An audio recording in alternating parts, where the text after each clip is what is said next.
the BHI Trust Ponzi Scheme, operating for over 20 years and masterminded by Craig Warriner, is one of South Africa's largest financial frauds, defrauding investors, particularly pensioners, of over 2.8 billion rands. Warriner used initial returns to attract more investors through the word-of-mouth endorsements, typical of Ponzi schemes, ultimately leading to its collapse and causing substantial emotional and financial devastation amongst victims.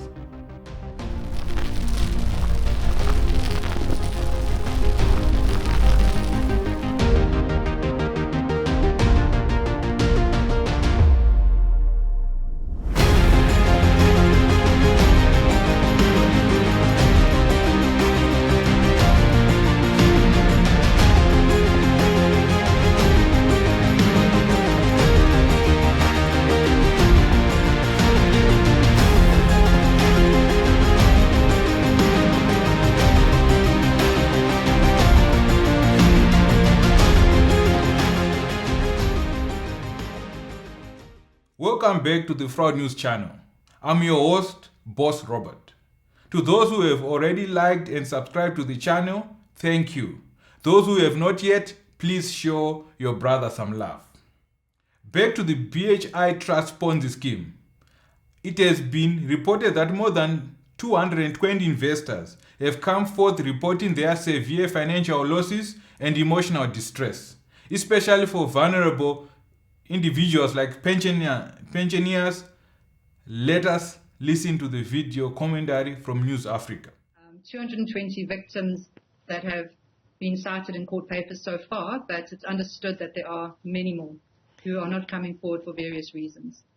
How did this happen, Lise? How, because when we talk about Ponzi schemes, I think the average person would probably run a mile. And the only way that one can think this happens is because obviously when I'm selling it to you, I'm not selling it to you as a Ponzi scheme. Regulatory responses by the Financial Sector Conduct Authority underscore the need for enhanced oversight of financial advisors and schemes, which often operate surreptitiously to evade detection by the public. Listen to a video commentary from an expert who was interviewed by Biz News. The problem is with these kind of structures, you can't really get into it and establish the size of the so-called fraud.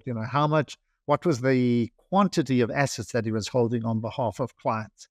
So, that makes it very difficult. Even in the charge sheet or you can't find it. There's very limited detail available at this stage. But early investors in the BHI Trust Ponzi Scheme get returns and become marketing evangelists for the scheme, which is a fundamental tactic employed by Ponzi schemes to perpetuate and expand their fraudulent operations. Let us listen to the following video from Newsroom Africa that also highlights this notion. What happens is someone invests in the scheme and they make a great return initially. So then they become a mouthpiece for the scheme and encourage their family members and their friends to sign up. So it becomes a very sad situation where entire families end up investing in these kinds of schemes. And of course it all crumbles because they are taking money from the early investors. Early returns in a Ponzi scheme create a facade of legitimacy, leading satisfied investors to promote it through word-of-mouth, leveraging social proof to attract new investors. This network expansion, crucial for the scheme's growth, as it diminishes scrutiny and propagates fraud. Eventually, the scheme collapses when new investment funds can't cover returns, causing widespread financial losses and guilt among early investors. Let us listen to the following video commentary from Newsroom Africa. I imagine many relationships breaking down as a result of, my advice to you to invest in something that has led to me losing my life savings. The collapse of a Ponzi scheme deeply impacts personal relationships, fostering feelings of betrayal and distrust among those who recommend it to friends and family. This leads to strained communication, guilt, and self-blame among referrers, potentially causing social withdrawal and family conflicts. Financial losses and emotional distress can result in social isolation and lasting rifts within families, disrupting healthy relationships. Professionals who were associated with this Ponzi scheme, whether knowingly or unknowingly, may face the wrath of the law. Let us listen to a video from Biz News highlighting potential implications for professionals who may have contributed to the prosperity of this Ponzi scheme. We know that Kaywood attorneys who are involved in this have also put their own money in. You can be sure that their clients would have been advised similarly. He's been at it since 2008. So although he might have been low profile, he's not on LinkedIn. He's not on anywhere. I couldn't find him anywhere. He's not a Biz News tribe member, which to me says, come on, you're in the financial services sector. You got to be consuming our content. No. Yeah. And I think a lot of questions are going to come out about the professionals who were involved with him, around him and so on. So I did get hold of Kaywood attorneys from Pretoria. Mr. Werner Kaywood is not available. He is busy, but I can drop him an email with questions.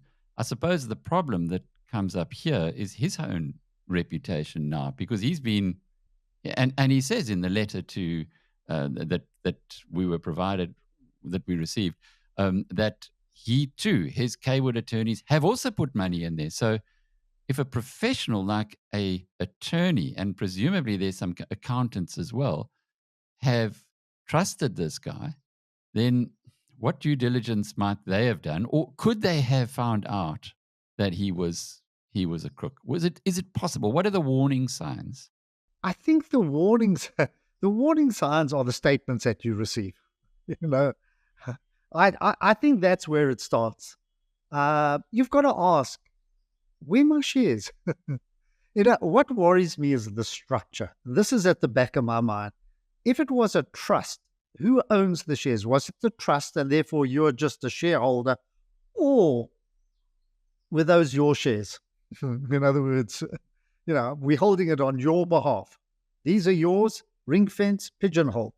And that's, when you deal with us, you deal with any professional, investor, coronation, whatever it is, you've got access to what you own.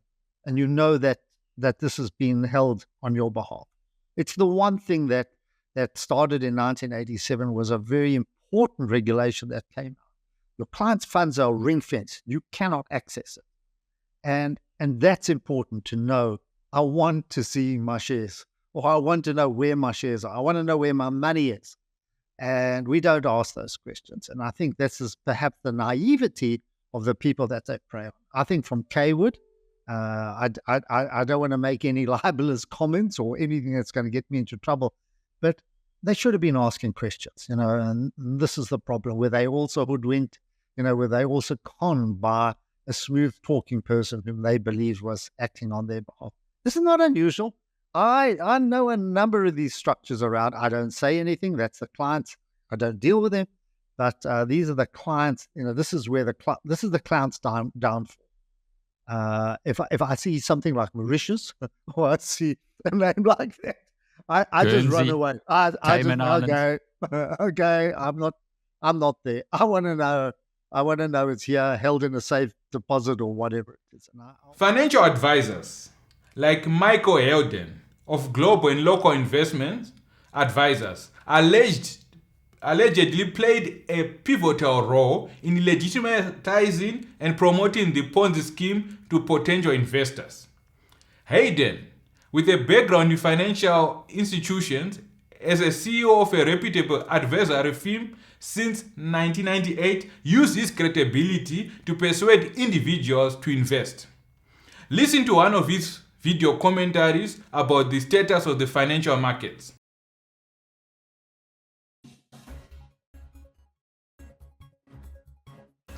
Good day, this is Michael Haldane, MD of Global and Local Investment Advisors. This is your February 2020 economic update. The much anticipated budget speech held on the 26th was surprising, as the scare of an increase in VAT and personal income tax was expected by most economists, but was not introduced. Instead, Minister Tito Mboweni delighted most with news of tax relief in sectors of personal tax and more ways of saving from government. According to a Mail and Guardian senior journalist who appeared in an interview on Newsroom Africa, gives more insights on how Hayden was implicated in the Ponzi scheme. Let us listen to the following video commentary on this regard. There were financial advisors who were giving this kind of advice to invest in BHI. Yes, and there was a particular person whose name came up repeatedly with the investors that I interviewed. And his name appears on documents as well, and that was Michael Haldane from Global and Local, who we've widely cited in our stories. The question still remains, why do people still fall victim to Ponzi schemes? Is it juju or omuti? I beg to differ. Listen to the following video commentary from Newsroom. Two things. It's desperation and greed that causes people to fall for these scams. And very sadly, yes, it's the desperates who haven't saved enough, not through necessarily any fault of their own, and they look at the returns and they think, great, but there were red flags in the documents that they signed. People continue to fall for the Ponzi schemes due to a combination of psychological, social, and economic factors. Understanding these factors can provide insights into why these schemes remain effective, despite widespread awareness of their fraudulent nature. Investors in Ponzi schemes are influenced by cognitive biases like overconfidence and confirmation bias, drawn by promises of high returns amid economic uncertainty or desperation for quick financial gains. Socially, trust in personal networks and charismatic leaders enhances the scheme's appeal, fostering a false sense of legitimacy. Regulatory gaps and delayed detection contribute to schemes operating unchecked, sustaining investor belief in their ability to despite inherent risk. For further information on how this story developed, I recommend the following 3 articles. Article number 1 was published on 5 November 2023, and the author was Sean Jacobs. The article title is How I Lost 6 Million in Massive South African Ponzi Scheme. Investor explains how he was tricked. Article number 2 was published on 9 May 2024. The author was Natalie, and the title is BHI Trust was run as an illegal scheme from inception. Article number 3 was published on 3 June 2024 as part of a SEPS media statement. The title of the article is Additional Arrest in the 2.8 billion BHI Holdings Ponzi Scheme. What recourse is available for the victims of the BHI Trust Ponzi Scheme? Experts suggest little to no hope of being compensated.